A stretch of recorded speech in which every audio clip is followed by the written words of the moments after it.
Hello, this is Dr. Grande. I have several questions today related to dissociative identity disorder. I'll refer to this as DID. So here on this channel, I feel like we're no strangers to a lot of mental health topics. Now, I will be first to say, when I react to a lot of these stuff, as outlandish as a lot of them may be, especially with some of the content that I actually end up coming across on Reddit and TikTok, I obviously don't get everything right. Obviously, I'm not a doctor. I'm just a YouTuber with an opinion. But having said that, because I know a lot of the fake disorder people on Reddit are probably going wild right now and crazy. Like, yes, Ablaze, you are. How dare you speak for us? Well, on the other hand, they are also basically kids who have learned a lot of their information that they are actually trying to claim as fact from Reddit and TikTok as well. So, not only take what I say with a pinch of salt, but definitely take what they say with the same amount of salt as well. Somebody who does actually know what they're talking about, and I've come across their channel many times before, is Dr. Todd. He's actually made a few videos that I've watched in the past. For example, the Bob Lazar video, where he deep dives in to see whether or not he was really telling the truth about the Area 51 incident, and stuff that's very related to this channel in terms of people faking DID, for example, Trisha Paytas, and he breaks it down, and I thought in today's video we could definitely check out some of his videos. So I have some questions about Trisha Paytas, her video about like switching on camera, right, where she has the alters and she switches between them, and then two other videos she did after that. I also had some questions about another channel, and I can't pronounce the name of the channel. It's a combination of the word dissociative and DID.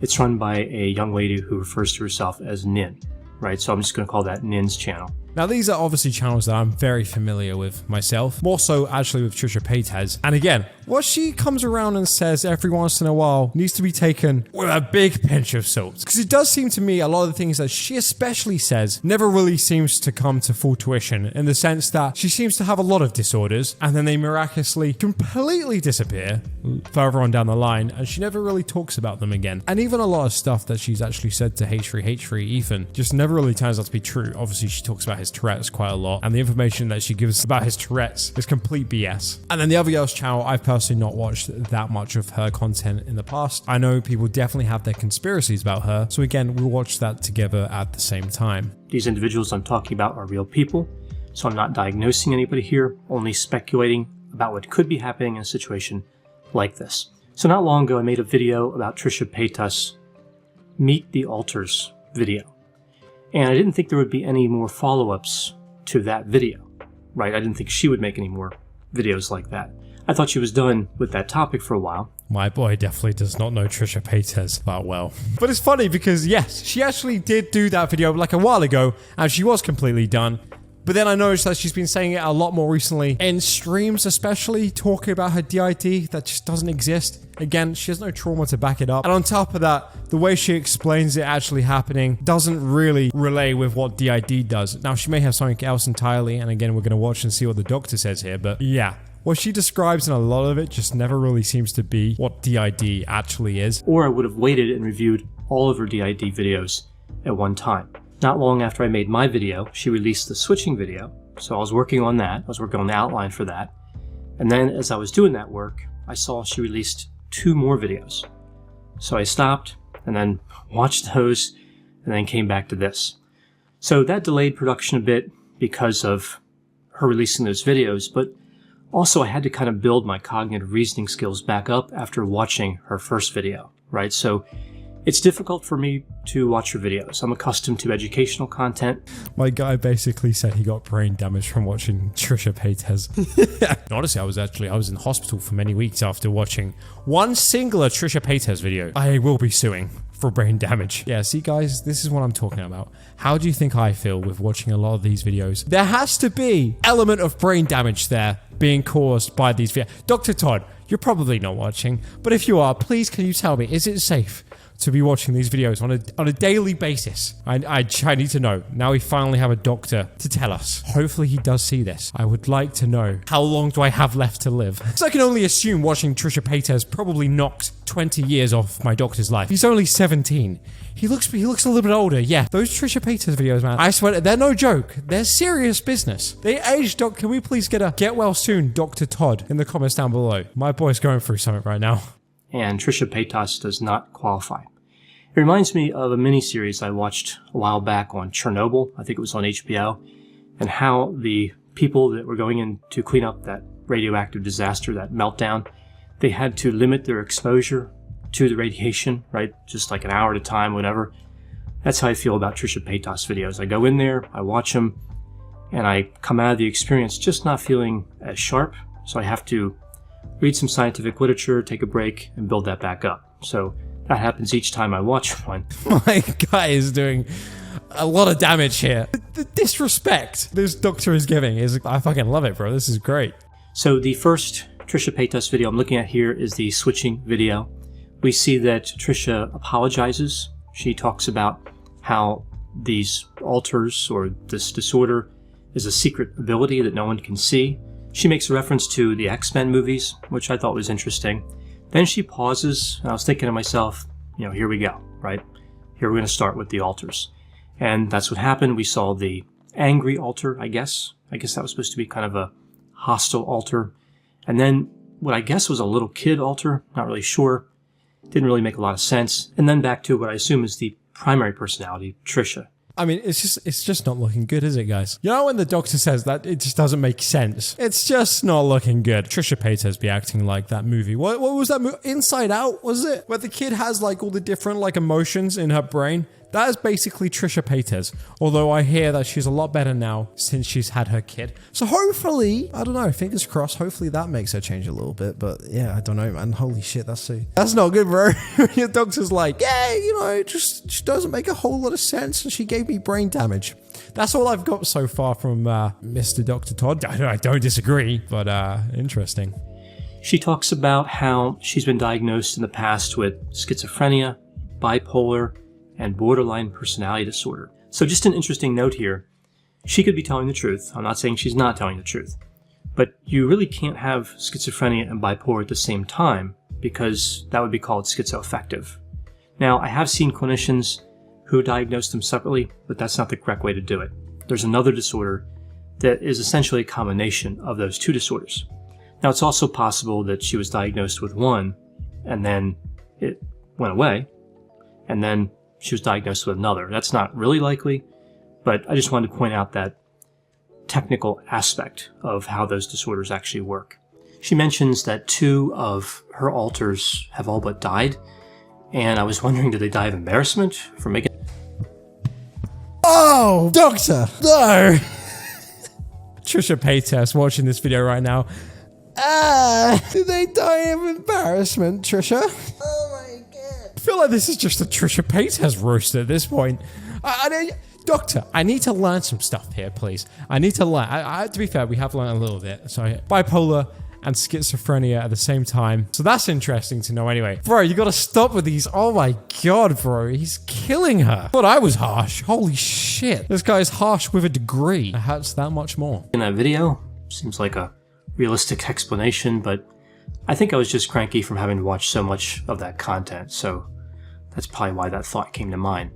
We see this security footage component toward the end of this video. I think that's what that was supposed to look like. Like, there was this camera set up looking at what I guess is her kitchen, and she's going around like eating Doritos and some other food. I don't know what it was, some sort of fruit-based snack or something. And then I guess she switches, and then she's sick from having eaten the food in her own kitchen. I don't know if the alters bought that, or I don't know, maybe somebody else lives with her. I don't know what happened there, but I feel like Trisha Paytas was actually the first YouTuber to do a DID mukbang. Ironically, that is the funniest thing I think I've ever heard. A DID mukbang. It's a first. Oh, Trisha, you silly goose. Then we see the next video was the Stop the Bullying video that was directed at Nin, the young lady I mentioned who has the other channel on DID. Trisha was mad at the attention she was getting from that other content creator. I think maybe she was a little kid for the first part of that. I'm not really sure. Then back to the main personality. She said she was triggered because she was accused of faking the disorder. And she accused Nin of trying to get views by using Trisha Paytas' name. Now, on YouTube, that's pretty common. You chase the different trends as a content creator sometimes. I don't really see how that's a valid criticism. I mean, a lot of people do that, and that's really kind of the name of the game. But either way, that video had a lot of rambling, and to use an example from an earlier video, a signal to noise ratio, how much is signal, how much is noise, that second video was pretty much all noise, at least as far as my perspective. At one point in that video, she said nobody knows what's in her head. Seems like a fair statement given the circumstances. Not much. Am I right? Am I right? Am I right, Dr. Todd? Bro, I just know fully well if Dr. Todd was watching right now, bro, he would have laughed at that joke. We don't know what's inside her head. Not much. Give me a high five. That was a hilarious joke. High five. Also, Trisha's one to get mad at people for using their names. She does anything for clickbait, I swear to God. Even using a fake disorder for clickbait. But you use Trisha Paytas' name in a thumbnail or in the title. Urgh. That's where we draw the line, apparently, in Trisha's eyes. Then we move to the not okay video, that's what I'll call it. And this is really kind of more the same, just kind of free associating. She mentions borderline personality disorder again. She declared that one thing she knows about is mental health. That really stood out. She said she'll never talk about this again. I was hoping that she would kind of follow through with that. That would be a commitment that she would stick to. And really, she lost me for the whole rest of the video. I did watch it. I watched it. But I kind of zoned out. So now moving to Nin's channel. Now, Nin is kind of held up by some in the DID community as accurately representing the disorder, and to some extent dissociation and trauma in general. We see she has Meet My Alters type videos, switching videos, and a number on trauma, as well as some other subjects. I watched several of her videos and parts of quite a few, looking for like concrete statements, definitive statements based on research. And from what I saw, the sample I took, there were a few videos that had references in the description for the video. And she also talked about articles that she read, and even read the results from some of those articles. The results weren't synthesized, right? It wasn't like she read them all and kind of wove them together like we would typically see with something like that. But still, it was much better than we see with most channels on DID. So I was pretty happy to see that an article was involved at any level. There was a moment in one of her videos, and maybe she says it in other videos, I don't know, but she says, if you believe in science, then DID is real.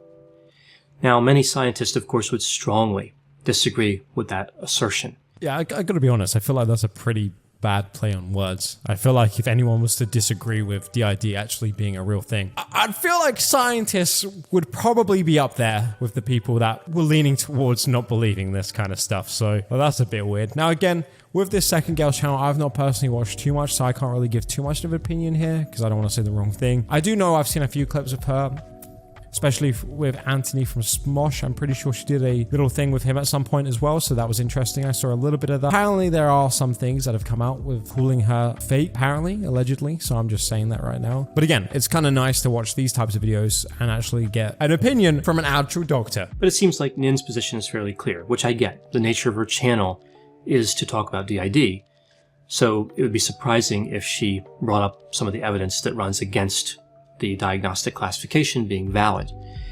Now, with science, it's not really about believing in science and then declaring something as real or not. Science is about a methodology, and we use the method. And really, in terms of mental health research or any type of scientific research, scientists are trying to disprove their own theories, as well as they're trying to prove them. Right? So it's not a matter of starting out with a belief and then trying to find everything that supports that belief. It's a matter of starting out with a theory and then trying to disprove it. So again, I can understand her position. Her channel is about DID, and this is fairly common. People will read an article and they'll see some support for their position, and then they won't look at the other research that really strongly indicates the opposite assertion. I feel like that's a really interesting take as well, and I feel like a lot of people are probably very guilty for that. And I've had that in my comments like plenty of times before, saying stuff like to do with a lot of the mental health topics that we talk about on this channel, telling me how they're true and stuff. But again, I can definitely see a lot of articles going against what they're saying. Also, they'll say stuff about like Tourette's, for example, which obviously have like a few head twitches and that kind of stuff. So again, Tourette's is something that I kind of like know and I've lived with for quite a while now, and they'll say like, oh, this person didn't twitch for 1 minute, they must be faking. And it's like, well, no, again, it's like, bro, I sometimes can generally go months without having like a head twitch. Like sometimes I can generally even have like a great year where I'll only do it a few times. And sometimes I feel like this year, for some reason, it's been a lot worse. I think because I've gone through doing a lot of stuff, right? Like moving country and everything. No, like it's been a bit more stressful than normal, right? So it's probably not helping with that. But again, like I look at some of these things that people say, and again, it's just not turned out to be true because they're reading certain articles. And again, it's hard to like not want to look at that kind of stuff and just jump straight on the bandwagon and start like shouting about how that's got to be true and stuff, especially when these are the arguments that you're having against people, say for example, Ticks and Roses. Again, I saw an article saying like, oh, she didn't twitch here for like 2 minutes, so she must be faking, even though we fully know that she's faking at this point because her family have come out and said so. It was just interesting to me, like reading these types of articles about it. And then obviously you're going to get people that jump on that like, oh yeah, see, this is 100% proof. But that proof given for that little bit was, I would personally say, more on the weak side. But again, people would happily jump on that and use that as solid proof. So again, definitely an interesting take there. And I think that's something that not only these two individuals could probably do better on, me personally, absolutely. And I think everybody definitely could look at both sides of the story a bit more. Again, having an open mind as well and changing your mind is definitely something that's very important. I change my mind all the time on stuff. That's not a bad thing at all. And especially with stuff like this, I feel like you have to, right? With so much information coming out these days about all the stuff that we're talking about, especially on this channel, you have to keep an open mind. Otherwise, if you don't, then for example, look at what they thought about a lot of these mental health disorders, say 10, 20 years ago. And if you're still thinking like that, then it's not very adaptive and you're going to be left in the dark a little bit in what's actually true and what's not. So it seems like a channel kind of based on people feeling a connection with the content creator, which is fine, which is actually fairly common, but that's not exactly the same thing as educational. Even still, as I mentioned, I was thrilled to see scientific research being used in any of the videos. That was great. I just have no way of knowing in terms of, like people ask, is she faking it? Does she really have the disorder? I have no way of knowing that. And that's not just with her. That goes for any of the channels where we see the switching behavior, and really any of the DID channels in general. She does seem more articulate than Trisha Paytas, but that doesn't necessarily mean that the information is accurate. Also, I gotta say, that's not particularly very hard either. I feel like Trisha Paytas probably does like absolutely no research whatsoever, probably sits down in a camera, probably read a BuzzFeed article about DID like 2 minutes ago and was like, oh yeah, I think I have that. Mood swings? Oh, that's what I have. I have DID. And then just rambles on camera for a good sort of like 10, 20 minutes and then presses upload. Kind of what I do, to be honest. Again, that's something that is quite concerning to me, is people just jumping on board straight away and believing the content creator, right? For example, look how bad stuff like this can backlash later on down the line. Again, with Ticks and Roses, she had like 500,000 followers. People definitely believed her for the longest time, were like, oh no, she's telling the truth, bro. And anyone that called her out, I'm sure at the beginning would get like a lot of backlash saying, you can't say that she's faking. How? Where's your proof? But again, at the same time, you can't just believe someone because they've said it on the internet. Bro, people lie all the time on the internet. And again, even if I said I had Tourette's, right, and I didn't do it in my videos, that should be something that you should be like looking out for, in the sense that not necessarily believe in what I say from face value. I think you should all definitely always have your own opinion on stuff and be a little bit wary of this kind of stuff as well, because a lot of people lying on the internet in terms of mental health and these disorders and that is super easy. But at the same time, I do find it is a little bit maybe of a double-edged sword, because I'm sure for a lot of people that actually have these types of things and actually being diagnosed with it, calling them fake is, you know, obviously not very nice for them. And that's why I generally believe making it your personality is something that you shouldn't do. For example, yes, I've done a few videos with like a guy with real Tourette's reacts to fake Tourette, and why would I not, right? It's perfect. It literally matches up with my content and with something that I actually have. But I don't want that to be associated entirely as my identity, right? I don't want to be known as the guy with Tourette's, bro. I want to be known as Papa Blaze. That's, you know, that's kind of it. I don't want to have that as my identity, because, bro, that's cringe, and that's just, you shouldn't be doing that. I feel like that's a weird sympathy road to go down and would personally make me feel pretty uncomfortable. But it does seem like a lot of people are more than comfortable with doing that, and to get a lot of this stuff, because, you know, that's how they've grown their channel. They've seen that this type of stuff is interesting to people, and they've grown their channel through this kind of stuff. And now maybe they're just caught in a little bit of a corner because that's all people are going to watch. So they feel like they have to have this as their personality now, and it's kind of sad to see that. But again, just because they say this kind of stuff, don't always believe everything everybody says on the internet, especially when they rely so heavily on it actually being real for them to even perhaps maybe make a living, right? Because again, I know that second girl in this video probably does make quite a bit of money from her videos, and I feel like you'd probably be pretty surprised at how much money a lot of these YouTubers make from this type of content. The bottom line here is it's impossible really to prove or disprove DID, which is why many, if not most, mental health clinicians are skeptical about the disorder. At the doctoral level, like individuals with PhDs, for example, we see a high degree of skepticism, particularly about the prevalence. So even those who say, okay, some people probably have the disorder, they're still skeptical about this idea that it's highly prevalent. If somebody were to say that 0.1% of the population had DID, okay, that might make some sense.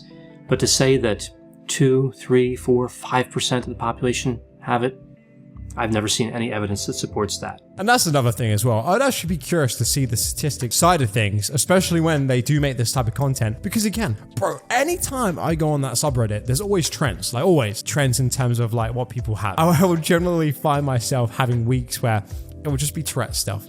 There will be the not cosplay, this is real DID, and they'll just be dressing up as like cosplay characters, which leads me to believe that they are probably faking. But at the same time, like he just said, how are you supposed to know whether or not these people are faking? It's so easy to fake. I could sit here right now and just say, guys, whoa, act off for the camera, pretend to dissociate and pretend to be, where am I? Like, how can you then tell me that I'm faking? Then how could you tell that I'm faking? You probably couldn't. And if you did, you're an ableist. And then I could just say stuff like that, and then I instantly win the argument. You see what I mean? I feel like there's this like whole toxic routine going right now where you're not allowed to question people, which absolutely you are allowed to have your own thoughts and opinions. And the only reason a lot of these people get very offended when you do it is because it's their whole livelihood, and it's the only thing that they have going for them, in the sense that it's their job perhaps, or their whole identity online is built upon having these mental illnesses. So that's all they have going for them. So as soon as you attack them and say this kind of stuff, they start making up words like ableist and all this kind of BS stuff, right? They want to shut you up as quickly as possible.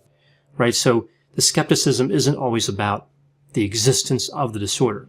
It can be, and often is, about the prevalence. So this brings me to a few concerns about these, I'll call them switching channels in general. So I'm not being specific here to Trisha Paytas or to Nin. I'm talking in general terms. Are these symptoms fake in these channels? Well, everyone needs to decide that for themselves.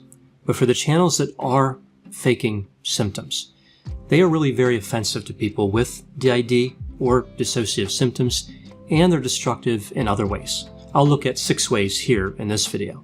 The first, watching these switching channels is as far as some people go to learn, which is actually pretty scary, right? Some people believe everything they see in a video is real. And with the people who are faking, they're not saying, look, this isn't real. They're not putting a disclaimer up.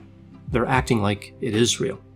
So if somebody watches one of those videos, or several of them, and they believe that's how DID really looks, and they believe it's highly prevalent, they could be getting bad information. Which then I feel like just ends up spreading like a plague, in the sense that you get all this complete misinformation. Again, some of the comments I read from people is like so far-fetched. Well, no, Doug, you can actually alter SpongeBob SquarePants, because I had this cousin who had a TikTok account that one time did it. And again, I've had some pretty good comments too, actually calling out some of the stuff that I've said. And then I've actually read up on it. And then, yeah, absolutely, like, holy shit, I was wrong. They could have very well have had it. But like he also says, the people that are faking are never going to come out and say this when they're in that deep, right? Like, how can you? How can you possibly come out in a way and say that you were faking the whole time and honestly make that look good? I mean, you generally can't. But I think it's like super offensive and not very nice for the people that actually have this kind of stuff. DID is a very real thing, and by people making this type of content, it really diminishes the people that actually have this kind of stuff, because they may actually be now being called out as faking, because the misinformation is getting more popular than the real information, which is like very dangerous, right? Because if that gets spread enough, then you might get these doctors that get influenced, so when they go to get an actual diagnosis because they actually have it, these doctors have only really seen the TikTokers going crazy, and that's all they really know. So again, they try to go a actual diagnosis for it, and they're just like, no, you don't. So I feel like, yeah, it's super offensive for these people, and I actually feel quite bad for them. Second point, counselors in training watch videos on switching, right? That's not uncommon because it's part of what we see that's out there. They watch videos on a lot of different mental health topics. When they see these switching videos, in my experience as somebody who's supervised literally hundreds of counselors in training, we see they dismiss the concept of DID. They look at these videos as ridiculous, and they dismiss them out of hand. and that's it, right? That's what they learned. They had that bad experience watching the video, and they formed their opinion. It is difficult to undo initial learning. First impressions actually are important. I help counselors in training pretty regularly to unlearn bad habits, including the different things we see on these DID videos, and it's quite time consuming. So it's a waste of resources. Point number 3, I think these videos encourage others to make the same types of videos, right? So if somebody's faking it and somebody watches that, they think I can do it too, I can get views that way, I can become popular on YouTube. I feel like that can also be a pretty toxic thing as well, right? Like kids nowadays want to be huge on TikTok, and that's all that matters. They don't really think about too much about the consequences. And I'm not really having a go at them for that, because I'm sure we were all in that kind of position at some point in our lives. I feel like if you say you weren't, you're probably lying. You know, you're not doing it in a way to actually directly hurt these people and be offensive, but you're doing it in a way that comes from, well, I can get these are easy views. They won't mind. Bro, it doesn't matter. It doesn't matter. Like, it's fine. But really, it's not fine because, like you just said, it has a huge backlash on doing this kind of stuff. So no, it's not fine. But unfortunately, again, it works for them on TikTok. They get the views, they get the likes. Bro, some of these like videos I see on TikTok literally have millions of views and like thousands of likes. Like, again, there's actual content creators that do this kind of stuff, that have their whole personality around this, and they're probably making an absolute killing. Like, it's insane. And that can be very enticing, especially when they start seeing the money come through. And then, you know, maybe they can even get to a point maybe further on down the line where they believe it so much that they actually do start getting real symptoms, and that's dangerous in itself. So it encourages bad behavior. Point number 4, it minimizes legitimate dissociative experiences, right? They're not fun, they're actually quite painful.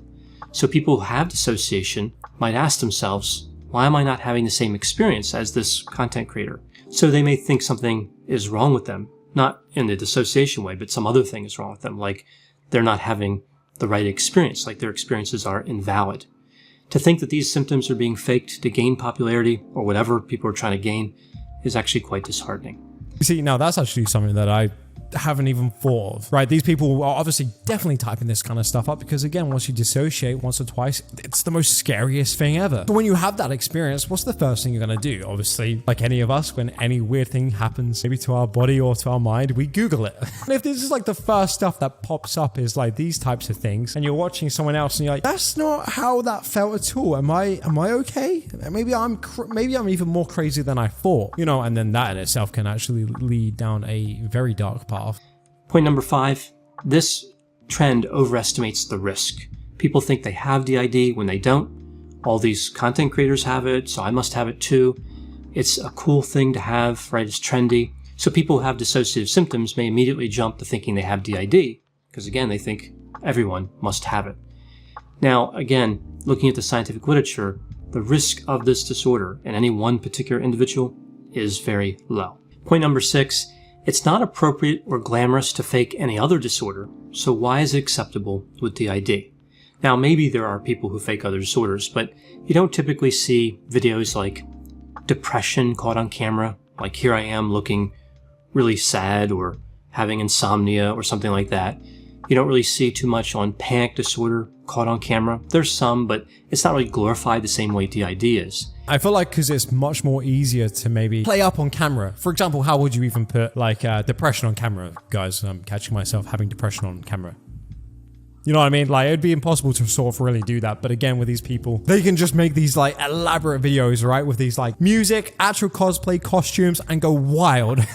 Like, you know, it's eye-catching. Like when you're on TikTok and you find this kind of stuff, like it grabs your attention straight away. Obviously now stuff like cancer and that is a lot easier to determine whether or not they're faking. You know, it's been maybe a few years. They've not actually had any treatment, and maybe if they have, then you can actually, you know, phone up physical people, actual doctors, to actually ask if they've had these treatments, like again, like we've seen in some of our videos, and they actually come across and they actually come back and relay that information and call them out, which, you know, if I'm guessing, if I want to fake something, DID is like the perfect thing, because not only those things, but also no one really understands it that well, so it's like the perfect thing to fake, because again, no one really knows it. Depression, you kind of know the symptoms. Anxiety, you kind of know the symptoms. You learned it. As like DID, I generally didn't even know DID was actually a thing until about, I'd say, a year and a half ago. Dissociating, absolutely, I knew that was a thing, but actual like DID, didn't know, had no clue. And now it's like I see it every day. Like it's almost like the 80% of the population has it overnight. It's insane. We don't see too much on personality disorders, like here I am being narcissistic, I'm being arrogant and condescending to somebody, caught on camera. We don't really see that. So why is DID selected for these caught on camera type videos? I think because it's thought of as dramatic, exciting, and there's this idea that people are lucky to have it. It's so interesting as a topic. Well, all mental disorders are interesting. I think that DID really gets mischaracterized as exciting and dramatic, and people certainly aren't lucky to have it. At least not most people who are diagnosed with it. I don't think they would generally say they're fortunate to have the disorder, right? So those are 6 concerns I have surrounding, again, individuals who are faking symptoms. He goes on and talks about his final thoughts in the video. I don't want to watch the whole video because I don't want to just be completely ripping him off like one of those terrible reaction channels. I feel that's like a little bit scummy. So if you want to go and check out the video, I'll leave a link down in the description. Or maybe if you want to watch some more of these types of videos, let me know. Did you enjoy this? I feel like, again, this is more of a chill type of video where they're a little bit longer and maybe not so high edited or anything like that. But again, I feel like you actually learn a lot more from this type of stuff than maybe me just having a silly reaction to someone trying to as SpongeBob SquarePants. And don't get me wrong, they're good too, but it's nice to break it up a little bit and keep it interesting. And you know what's even better than that? Actually learning something about it. Because I feel a little bit of a responsibility now, like especially with you guys really enjoying this type of content, that I have a responsibility to actually maybe learn with you guys, right? I feel like that's a healthy look to have on this kind of stuff. It'd be super interesting to have the doctor maybe look at some TikTok videos or Reddit videos. Again, I don't know if he's going to watch this. I don't suppose he would be down to even watch some of the TikTok or Reddit videos with me. I don't know. Dr. Todd, if you're watching, if you would like to do a video together, that'd be pretty epic. But anyway, boys and girls, hope you enjoyed today's video. Again, go check out his channel, link in the description, and I'll see you all in the next video. Bye-bye.